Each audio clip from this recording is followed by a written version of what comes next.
Hi, everyone, and welcome back to the Social Work Bubble podcast. I'm your host, Laura. I practice as a therapist here in New York City. Today, we have a special guest, Amy Pinnell.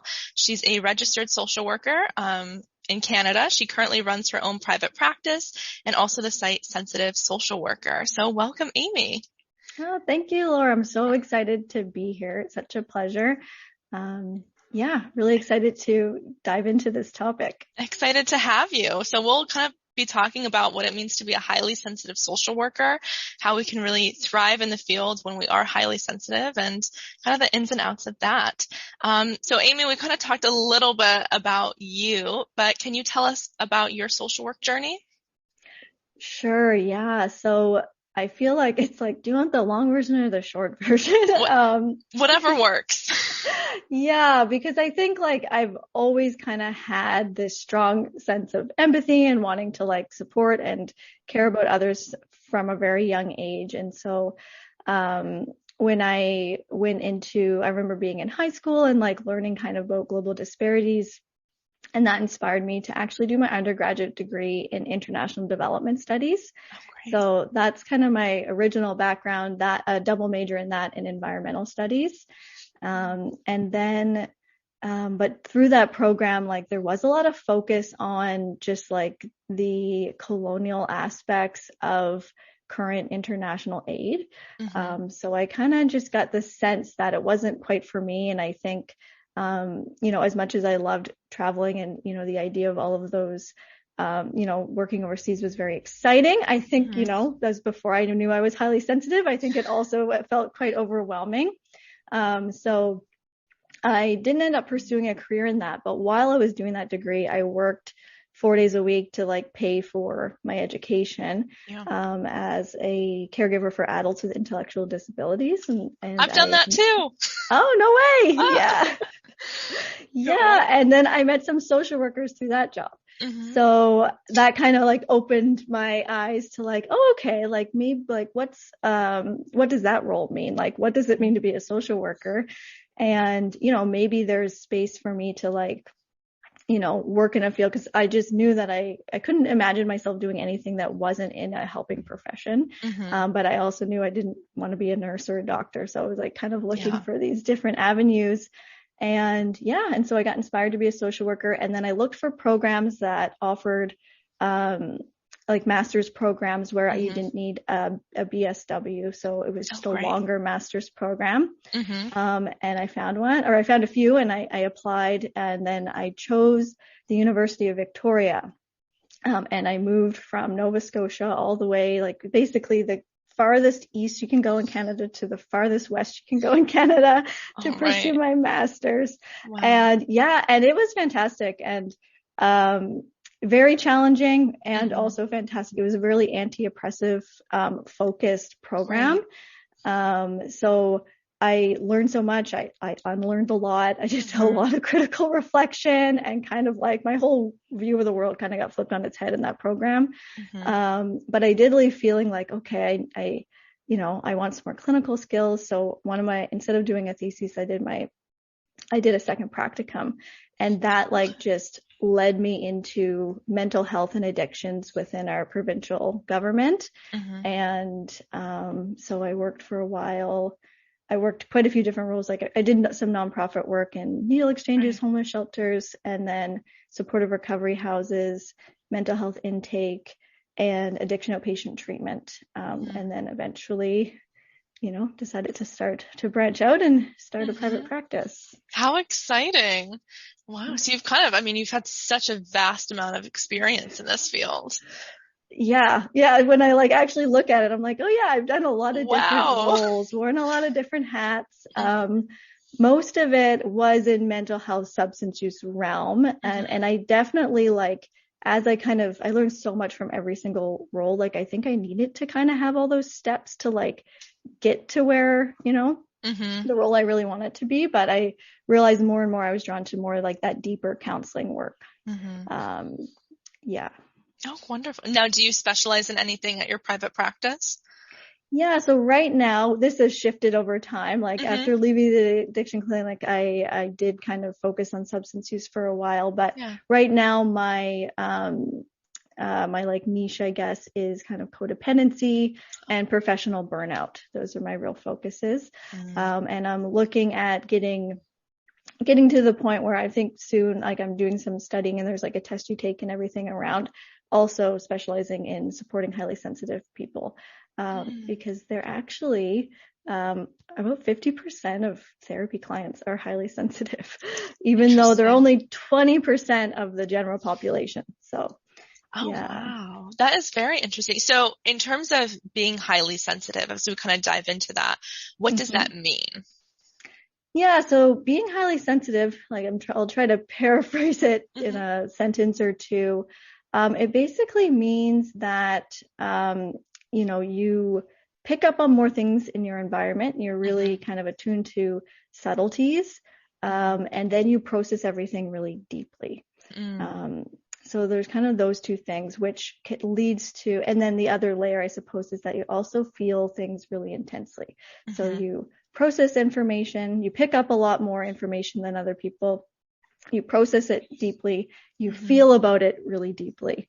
And because of that, you're more susceptible to being overstimulated. So that's like the briefest summary, but I'm happy to kind of go into more detail of any of those components if you want. It does almost remind me of having empathy in social work, which I know is like a tenet of like social work practice is like be empathetic, have empathy. So do you find like empathy has a role in being highly sensitive, and like what are the differences with that?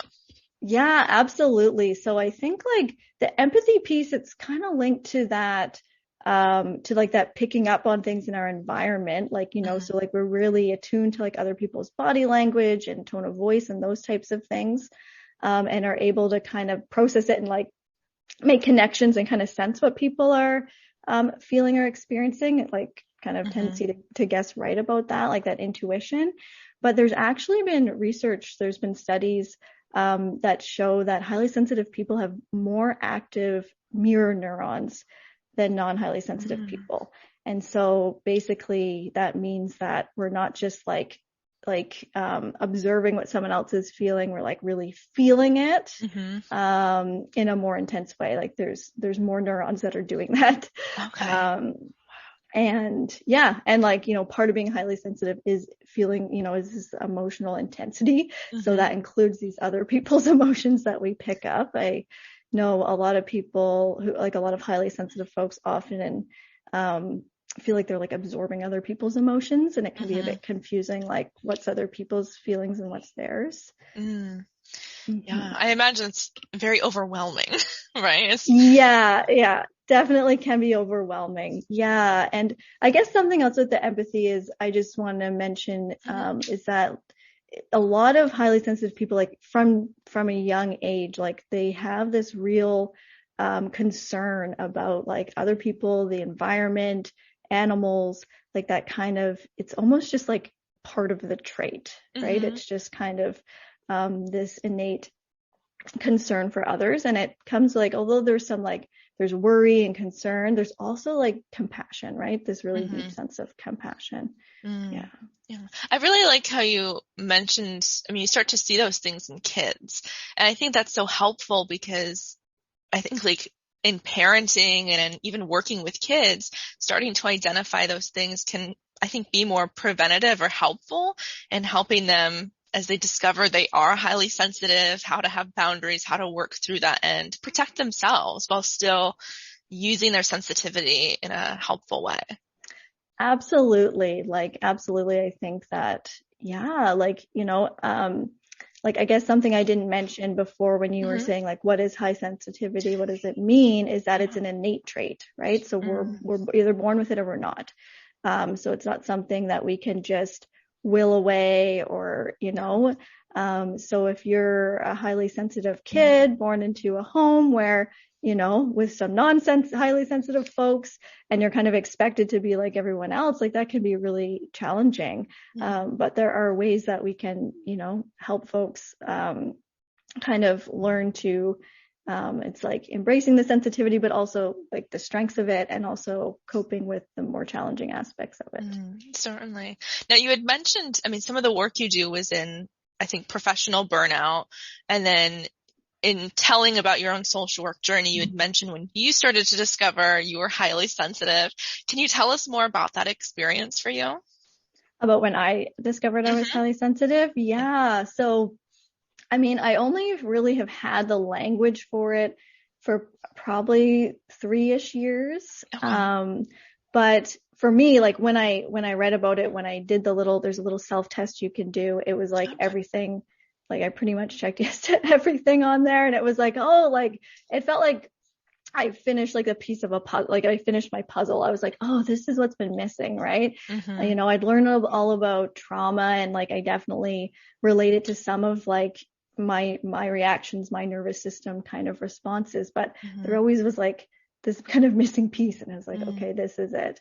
But so I think I've always known, like since I was a little kid, I definitely felt things very deeply, like, and it felt like it seemed like I felt things deeper than the people around me, and definitely had that kind of concern for others, a real focus on others, and yeah, and then it kind of just, you know, but definitely it wasn't always like encouraged. It wasn't, you know, I definitely felt some stigma around it. So I think I often did try to hide it, or try to kind of just like put it aside. And it wasn't until I was older that I learned to really like, yeah, make it work for me, and really appreciate all the great things about it. Certainly. Because on one end, it can be overwhelming, or other people, and just dealing with these emotions can be a lot, right? But being able to harness it for helpful things to live a life that's like good.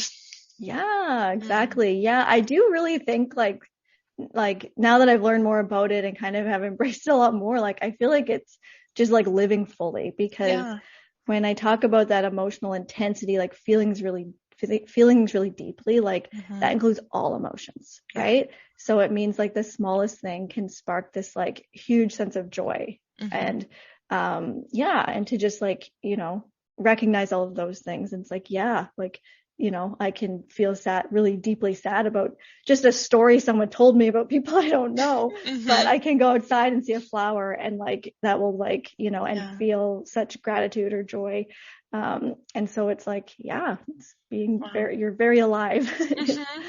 That's very powerful. And this just came to mind, but I think it's so interesting you mentioned trauma responses, because I'm thinking for people that are highly sensitive, from a clinician perspective, I imagine there must be like misdiagnosis happening, or people not even realizing, and social workers not even realizing what highly sensitive means, and potentially diagnosing someone with like an anxiety disorder or something like that. Absolutely. Like I think it can look like a lot of different things for sure. Like it can definitely look like anxiety. It can sometimes present kind of like trauma responses. And yeah, if we're not aware of it, if we're not kind of in tune that, okay, this person might be highly sensitive, sometimes, you know, we can try to like use coping strategies, or try to basically get them to change their innate trait, which can be very discouraging when like, oh, they can't actually change it, you know, which is a bit different than like a trauma response. Yeah. Certainly. Yeah. Okay. So from your experience and from seeing other people that are highly sensitive, what are those biggest challenges with being a highly sensitive person? Yeah, I'd say that probably the biggest challenge, I mean, there's definitely, it's over arousal kind of just linked with like basically the amount of energy it takes, right? So, yeah, so I think you know, I guess I'm thinking, are we just talking in general here, or are we talking more specifically about in social work? I guess first generally, and then more specifically to social work. Okay, great. Thanks. Yeah. So I'd say like overstimulation, over arousal. Basically we like, one way to kind of like from the outside just looks like we just have this like lower threshold, right? And really it's that we're picking up more stimuli from our environment and processing it more deeply. So we become over aroused more easily, which basically happens when we're fatigued from processing too much. And because we're doing more processing, we're going to become fatigued, you know, quicker. So I think that is probably the most challenging, or one of the most challenging things is like how to like live life and enjoy life when, your nervous system is, more easily over aroused. Mm-hmm. And then I think the other pieces are really just it being so misunderstood or not even known. There's a lot of kind of pressure to just, like this idea of being too sensitive is a real, like Mm-hmm. kind of has a lot of negative connotations. So there can be some shame. It can really affect like self-esteem, feeling like flawed, feeling like there's something wrong with you, which isn't innate in the trait itself. That's kind of more of our societal factors kind of contribute to that. Right. But that can be really challenging in terms of, building that confidence to like show up and do things and try things when there is that sense of being over aroused. And I think that also kind of ties into that feeling things really intensely, right? When you feel things deeply and, you're having this response and the people around you are like, it's not a big deal, right? What's the big deal? That, I think it's very challenging, right? And whether, and if that starts when you're very young, you can kind of internalize that as you grow up. Oh, wow. And I imagine, then you take that and the person is a social worker, where we're in a field where it's a helping profession and we are constantly, it's an emotional job. And what are the biggest difficulties there when we talk about being a highly sensitive social worker? Yeah, I think when I think about the highly sensitive social worker, I just think about, I think that they're often really I'm trying to think of the right word here. Like employers, like bosses often really like the highly sensitive person because they're conscientious, they're detail oriented, they're hard workers, they're empathetic, they're there because they really care and they really show up. And when they do show up for their clients, it's their the creativity and just the presence and that empathy, it's quite amazing. But all of those things, showing up in that way comes with, taking in all of the stimuli, processing it so deeply, feeling about it really deeply. And all of that takes a lot of energy. So I think that that's one of the biggest challenges is just the energy it takes to show up in that way. And that can all be amplified, of course, if it's like very high paced environment, or if it's a culture where, your boundaries aren't respected or, you're kind of expected to, not take breaks, things like that, because I think, not having that time to process, right? Because that's a really important piece for highly sensitive social workers. And I know in the social work field, you touched on a few things, right? Like just the culture. I know it's far too normalized that this is a field that we get burnt out very easily, that we have high caseloads, that it's just an overwhelming job, which should not be the norm, but it is. Yeah. And you sprinkle on being highly sensitive and it can very easily, I'm sure, lead to burnout. Yeah, absolutely. I do believe that highly sensitive folks in the social work field are more susceptible to burnout just because of, everything we just chatted about. It's like a culture that, is basically like a recipe for burnout for anyone, right? And then if you're highly sensitive, then if you don't have like the skills or the boundaries in place, then you're definitely at higher risk of burning out. But one thing about highly sensitive people is they're actually more impacted by their environment. And so that's like positive environments and less positive environments. So if they, if it is a really toxic culture in their workplace, they're gonna be more impacted by that. But if it's like a really healthy, supportive workplace, they're probably gonna thrive. Like they're gonna just, be able to excel in that environment. That's very true. I think that's a good perspective to show, if agencies and organizations and leadership really support workers. of course, that's the dream, but That's the people dream, yeah. they can really thrive in that space. Yeah, absolutely. I'd say that is the dream. And like in my experience, I just like different work environments I've been in, like I have noticed some of them, there's this sense of like almost like it's the clients or the social workers, and like whose needs are we going to meet, right? It's one or the other. And I just feel like there's this huge missing piece. It's like, well, if you take care of the social workers, they're going to take care of the clients, and it'll actually improve client care. And I just think, I'm sure there are some workplaces that have that, but it doesn't seem to be the norm. Yeah.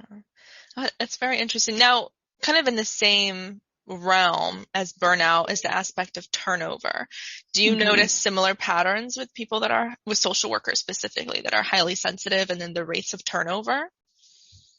Yeah, I mean, I think that in general, highly sensitive folks do like, especially if they're not really like in tune with the trait, they're maybe not even aware of it. They're kind of just trying to, do what other people are telling them to do, or like trying to live like a non-sensitive person. Then there is this kind of pattern of switching jobs, trying to find this fit, because with highly sensitive folks, what we really need is a career, a job that is meaningful. Like it has to have purpose. If we don't have purpose in our work, like we're just, it just doesn't work for us. It's like soul crushing. So we need that meaning and purpose, but without it being overstimulating. And I think, there can be a lot of moving around trying to find that perfect balance. Certainly. And I know even in social work, I think that's the beauty of this field is there's so many different options as to what that looks like. And so even as a highly sensitive social worker, if you feel like one population maybe is too overwhelming to work with, I mean, you can easily explore other options, but still stay within the field. Absolutely. Yeah, absolutely. I think that there is a lot of space for that, whether it's like the workplace culture, if one workplace is not healthy for you, or finding that population that really lights you up, right? That isn't as draining for you. That who are you like most excited to work with? Who do you like end a session or end working with feeling like, yes, this is where I'm supposed to be. I love that feeling of purpose and satisfaction. Yeah, exactly. Good. Okay. Now, I mean, you touched on a few of these already, but kind of what are those biggest strengths? We love to be strengths perspective, strengths oriented. So in highly sensitive social workers, what do you notice are those key strengths? Yeah, I mean, there's a lot. And I'd say, we've already talked about empathy quite a bit, but I mean, I think that's a huge one. Like, it's just such a tenet of social work. Like it's kind of the basis of everything we do. Yeah. So that's a huge one. With with highly sensitive folks, they notice things that often other people don't. They are kind of more aware of those subtleties, which can be really helpful as a social worker when you're in certain environments or working with a client. You can kind of make these connections or just notice little things about whether it's the tone of voice or just, body language, things like that, can be really helpful. And then just absorbing, all of these little subtleties, and then with that deep processing, integrating it into basically everything else, results in some real creativity. There can be a lot of, a real creativity aspect to highly sensitive folks, which I think can be really helpful in social work where things are always changing and we often do need creative solutions to challenging kind of dynamics or situations. And highly sensitive folks, I'd say they make really mindful decisions. Like it takes longer for them to make a decision. Sometimes there can be challenges making a decision, but often it just takes them longer. But then whatever they come up with, like it's very like conscientious. It's like, they kind of come up with that great result. They're more of a sit back, observe kind of process before acting. And in a workplace, I think it's, it's important to have both. Yeah. Like, actually, I think just in general, like, because there is a lot of research around high sensitivity, just in, I guess it's like they have different names for it, but it shows up in like 100 different species. Wow. Yeah, and it's around 20% of the population in all these different species, including humans. And so, I think scientists are kind of, researchers are kind of coming to this conclusion. Well, maybe there's I don't know what's the word. Evolutionary, like there's like a benefit to the species, right? To have this 20% highly sensitive folks.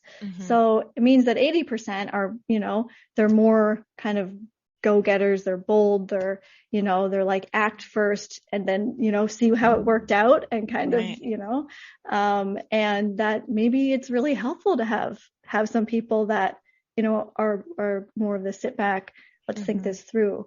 And that in different scenarios, we're going to need we need the different traits. Well, that's very true. There's that nuance and flexibility to it. Oh, wow. Yeah. Interesting. Huh. I'm learning so much right now. Yeah. Okay. Yeah. I'm like, sorry, go ahead. I was going to say, and kind of talking about burnout, you had mentioned like being in a supportive work environment, having boundaries. What does balance and boundaries even look like for the highly sensitive social worker? Yeah. So I think I kind of mentioned before just around like the energy piece. So I think it's about, what does balance and boundaries look like? Yes. Yeah. So I think in terms of finding balance, it is about paying attention to your energy level, kind of like getting to know what that's like for you, what's particularly draining for you, like what time of day are you most productive, like when do you feel like you're getting overstimulated, and then like really honoring that capacity. And you can do that by one thing we can do to kind of have some balance is limit some of our stimulation, right? Like I think there's ways we can reduce that, whether it's like single tasking, doing one thing at a time, or like having systems in place, like that can be really helpful. So we're not like, having to recall something every time. We kind of, one example would be for notes, like having templates for our notes. Yeah. Not having a cluttered space. Like these are all different things that can add to the stimulation we're absorbing, that can make it more likely we become over aroused. And then the other big piece is that we need time to rest. We need time to process everything we're taking in. And like one example for me, like for balance for me, looks like having 30 minutes between every session I do. Oh, great. Because that's what I need to stay well and to not kind of get into this state of overwhelm or just feeling completely depleted. And part of that is like, it's like, yeah, I could maybe do something different, but I also want to have energy at the end of the day for my own life. And that's what I've found that I need to find that balance. So it's, when do we taking time during the day to rest, to process, taking your lunch break, things like that, can really help kind of create that balance. And all those things obviously involve boundaries, right? There's kind of these internal boundaries with ourselves. Right. It's, we have a strong sense of empathy. So if someone calls us and wants us to squeeze them in, like, that means we have to say no, like we have to honor that energetic boundary. Or the boss is saying like, okay, I need you to take this extra case when you're already full.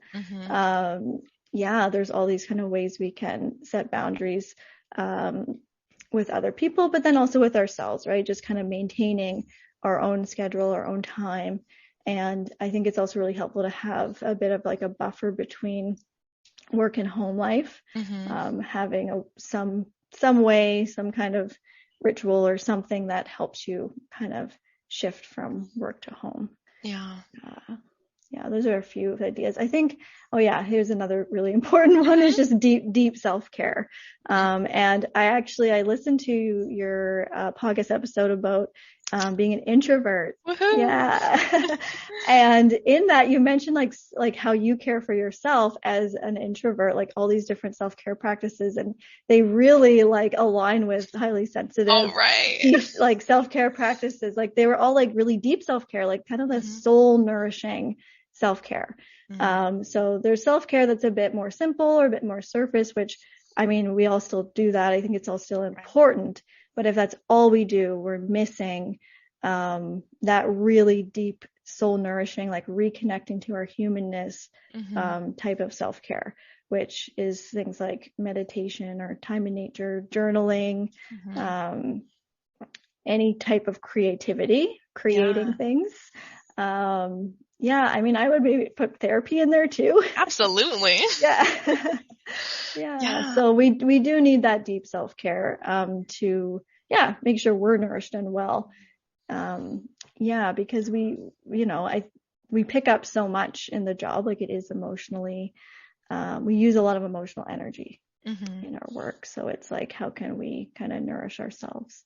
Absolutely. Yeah. That's so meaningful. I do notice, I think we have a tendency, especially when we get busy, to almost do like the more surface self-care. But I mean, that deep self-care is so essential, and you can feel the difference. I mean, honestly, and that's, I think, what helps, at least me, have a sense of balance and being able, especially on the weekends, to go into the work week feeling good and not having like the Sunday scaries about what's coming up. Absolutely. Yeah, no, I can resonate with that. I feel the same way. And yeah, it is easy to just kind of slip into some of those other types of like to just, those ones are easier, right? Watching Netflix or like eating some chocolate. Like I eat chocolate like every day. So that's why I say that. But if that's all I do, I'm not going to feel really rejuvenated or refreshed when I go back to work on Monday. I need those other things. And to ensure we practice that deep self-care that involves boundaries as well. Absolutely. Live in the same realm of boundaries and being able to take care of ourselves as highly sensitive social workers. What do you think agencies can do to provide that support? Yeah, I mean, I think that, we kind of mentioned before just the importance of the culture of the workplace.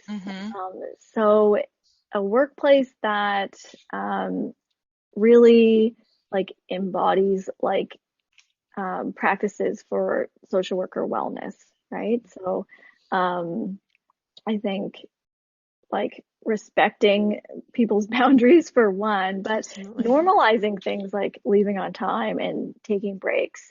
And the other piece is recognizing the emotional toll that the work takes. I think whether you're highly sensitive or not, it's there's an impact of the work. And if you're highly sensitive, you're just going to be feeling that even more deeply. I've just noticed, one example I have is just, I've, losing a client within the same breath, being told my client's passed away or, died of overdose. And can you go talk to the family like right now? And like there's no space for me to have my emotional response about that, right? Like I have a relationship with this person, and I'm not a robot, like I'm a human, and I need some time to like feel my feelings and take care of my needs before I can kind of jump into something like that. So things like that. And I think part of that would probably be, having accessible counseling for social workers. Because like no matter what you're going through in your personal life, like you're supporting people in their suffering, right? Like we all support people whatever area of social work you work in. There's some suffering, there's some of the situations are really challenging. So kind of normalizing getting that support, making it easily accessible. And I would also say normalizing mental health days. Like I've worked in mental health pretty much my whole social work career, and there's still stigma around social workers taking mental health days. It's like, we're supporting folks in their mental health, we're educating on mental health, we're like mental health advocates, and there's still this shame that like, okay, I can't take a day because I have to be basically physically dying to take a sick day.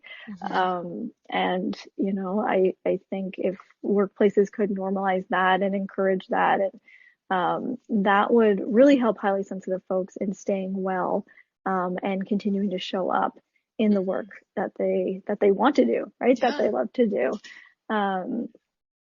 Yeah, I think those are the main things. And then of course, ideally, if there was some awareness, some knowledge of the highly sensitive trait, Mm-hmm. and just that not everyone is going to be the exact same, right? So, employees are going to have different needs. They're going to have a little bit different boundaries, I think, and that's okay. Mm-hmm. That's okay. And um, for me, like having some amount of flexibility in my schedule has always been really helpful, Yeah. including when I worked for the provincial government, like so that I could determine, where I have my breaks, or like, we had a minimum number of direct client hours we were supposed to do. But like, so which of course, I'd say if you have like a certain number scheduled into your um, plan, like into your schedule, you're often you do more, right? Because there's Mm-hmm. clients that call in, there's clients that show up, Yep. and or you stay late after group to support somebody, like, so your schedule has this number of hours, but really most of the time, we're doing additional direct client work. Um, but so, I would take that and make sure, take my Friday afternoon, block it as off as charting so that I could catch up on anything, and Great. also just like have time to process or catch up on those calls. And I think having some flexibility in like, yeah, we'll follow the guidelines, but also, Mm-hmm. in a way that works for us. Some Yeah. people work really well in the morning. Some people work better in the afternoon for different tasks. Mm-hmm. Yeah, things like that. That's very true. And it definitely ties into respecting our own boundaries, especially I've noticed Mm-hmm. in my own practice, like with scheduling, I had to get better at like setting those boundaries with clients and being like, I'm actually not available today. Yeah. Yeah, because they have that tendency to just over accommodate, to make sure we're Yeah. meeting clients' needs. But I mean, like Yeah. you've touched on, like we can't be the best social workers and the best therapists we can be for the clients and the people that we support if we don't take care of ourselves, Yeah. especially in being a highly sensitive social worker. Yeah, yeah, no, I so agree with that. And I can so relate to that also, just like, okay, like, maintaining the challenge of maintaining the boundary and saying yes, when maybe we don't actually have the energy capacity, but, we care about the people we support, we want to. And I think there's this idea of like what it means to be a good social worker, like, Yeah. um, yeah, and like I feel like a lot of us, it's like we're trying to strive to maintain that sense of what's a good social, like a good social worker would see this client, a good social Mm-hmm. worker would do this. And if we can just reframe that to like a good social worker is, as healthy and well, so that when they show up for folks, you know, they're able to be fully present. They're not exhausted and drained. Mm-hmm. And also it's good role modeling, right? Like we want Absolutely. our clients to be able to say no to things, right? Mm-hmm. When they're at capacity. So, we're kind of showing them what that looks like. Mm-hmm. That's very true. And that's something I've been leaning into more and more is like exactly what you said, right? The therapeutic relationship is a Mm-hmm. really important relationship to clients. And if we're telling them how to have boundaries, but we can't do it ourselves, why should they take us seriously? Yeah. Yeah. Yeah. They're like, mm-hmm, Sure. sure. Very true. Now, kind of in that same vein, in terms of colleges, right? So social work students are preparing to be in the field, preparing to be professionals. What do you feel could be added or might be missing from colleges to support highly sensitive social work students? Mhm. Yeah. I mean, like some maybe awareness and conversations about, around Absolutely. high sensitivity. And I mean, I think that serves the clients too, right? You're going to work Hmm. with 20% of the population are highly sensitive. So whether you're highly sensitive or not, learning about that trait, I Hmm. think, is helpful for everybody. But then also acknowledging that, yeah, some people in the classroom or in the program are also going to be highly sensitive, and so their needs are going to be slightly different, Hmm. and that's okay. I think yeah, like my experience in my master's program was that, it was very intense. It was very focused. And um, what I would have loved to have seen, or what, like looking back, what I feel like was kind of missing in terms of as a highly sensitive person working through that, was one, just like embodying like wellness practices, right? Like not just an offhand mention of self-care, but like, what does that look like, when you're actually going through the program, right? How can you work that into the classroom, like into everything you're doing through the program? Um, and I also like in my time as an addictions counselor and as like a supportive recovery social worker, a big part of like my training and the groups I did were trauma, kind of first stage trauma treatment groups, Yeah. all about safety and stability. And a huge piece, two huge pieces of that was self-compassion and boundaries. And, here I was like doing my practicum and then working in the field, beginning to teach these concepts. And the more I, learned about them and taught them, I'm like, oh my goodness, like I need these things. These were never taught to me anywhere. Like maybe some people learn them in childhood or wherever, but I'd never heard, like never before had anyone said these things to me or taught me these skills. So I would have loved to have seen that in my master's program. And there was such a heavy focus on critical self-reflection. So, which is important, right? With an anti-oppressive framework. So we're looking at ways in which we were perhaps, inadvertently like, racist or, ableist or sexist or all of these things. And like we, as social workers, absolutely, we need to be always looking and like, thinking about, because we're part of those systems, Right. We need to reflect and how can we improve? How can we reduce or like, ideally we want to try to avoid oppressing our clients and, but for me, I would have really appreciated that being paired with some self-compassion, because I think that piece was missing, that when we can offer ourselves compassion in that process, it's actually easier to change. I was just noticing a lot of, like I experienced this, but also a lot of the people in my program, there was this like paralysis that happened, or this like hopelessness that like, can we even do any good? Right. But it's like with this sense of like, yeah, like we have this inherent worth and we can recognize our errors and our mistakes with kindness, with a recognition of our humanness. And then it's easier to move forward and make those positive changes. Right.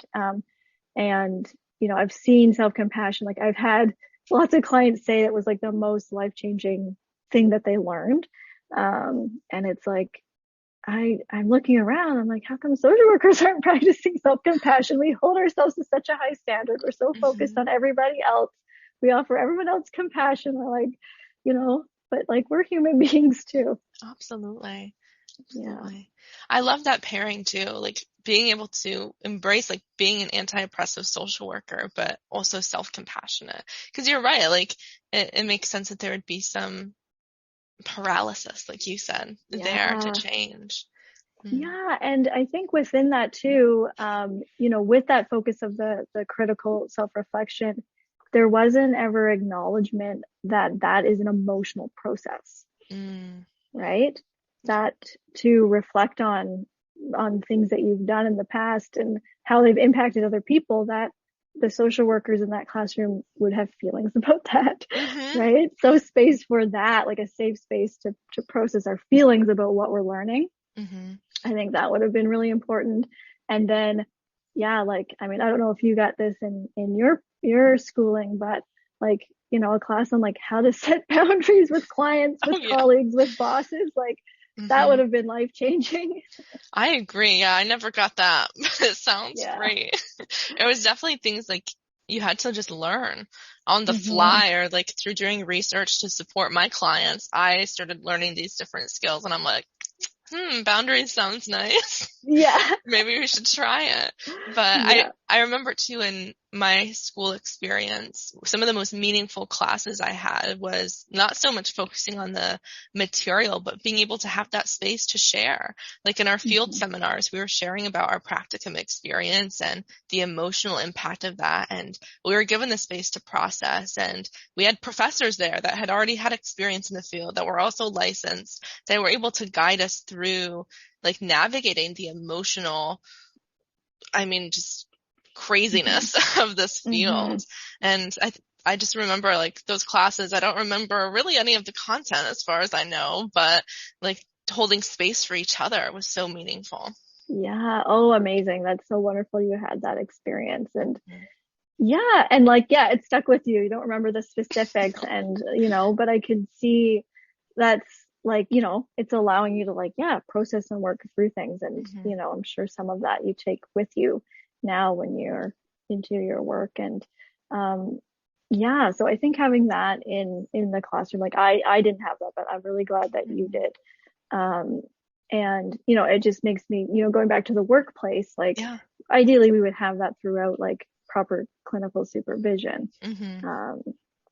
Not with your boss, but with someone else who you can be really vulnerable. And I think the fact that, you had that experience in your program really speaks to their ability to create this safe space where, emotions are welcome and it's okay that you have them and, and to share them.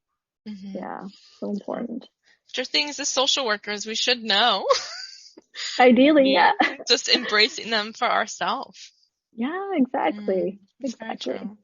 As before we wrap up today, I guess the last question is, what does it really look like to thrive as a highly sensitive social worker, and how can we embrace this part of ourselves in a healthy way? Yeah, that's such a great question. I think in terms of embracing it, step one is learning about the trait. Yeah. So I think in understanding it better, it can reduce some of the shame that comes along with it, some of that stigma that we've learned throughout our lives. And that also allows us to more fully recognize and like celebrate the strengths. And I think I think that's a huge part of thriving in it is celebrating those strengths because they are often diminished or like just we kind of forget about them or they're really praised, by like your employer, like, but it's like, we want those things, but without all the other aspects. And so thriving does look like accepting that it's a package deal. We have these strengths and we have these challenges, so we can celebrate the strengths. And with the challenges, the overstimulation, the emotional intensity, to really honor, nurture, and care for those parts of ourselves, honor our energetic boundaries, and give ourselves permission to do things a little bit differently. Like give ourselves permission to work, live our lives in a way that is different than someone who isn't highly sensitive. I think that's a huge piece. And then like we mentioned before, that deep self-care, so important. And connecting with other highly sensitive people, other highly sensitive social workers, that can be really healing as well. Oh, it's very true. Finding community with people that you can really relate to. Yeah. Yeah, absolutely. Who are having some of those same struggles and, they're like, I really care about this work, but like, it's so overwhelming or draining. Like, how do I find a balance? How do I make these boundaries when, my colleagues maybe don't need to make the same boundaries? And how can I maintain them when my empathy is so strong? I don't want to I don't want to feel someone else's disappointment. Those types of things. Wonderful. Wow. Well, this has been an incredible conversation about being highly sensitive, but also in the dimension of being a social worker. Thank you so much for coming on the podcast today. For those listening, where can they continue to follow you and your journey? Sure. Yeah. So I'm most active on my Instagram account at Sensitive Social Worker. I also have a Facebook account with the same tag. And you can also check out my website, sensitivesocialworker.com. And I do have I have a list of resources around being highly sensitive on there, as well as Social Worker Refresh is a course that it's a wellness series that if you're like, that deep self-care sounds good, but you're not quite sure how to implement that into your own life, that could be a really great place to start. Amazing. Well, thank you so much. And thank you everyone for listening. Feel free to share your thoughts on today's episode on whatever platform you're on. Like, share, and follow the Social Work Bubble podcast, and we'll see you next time.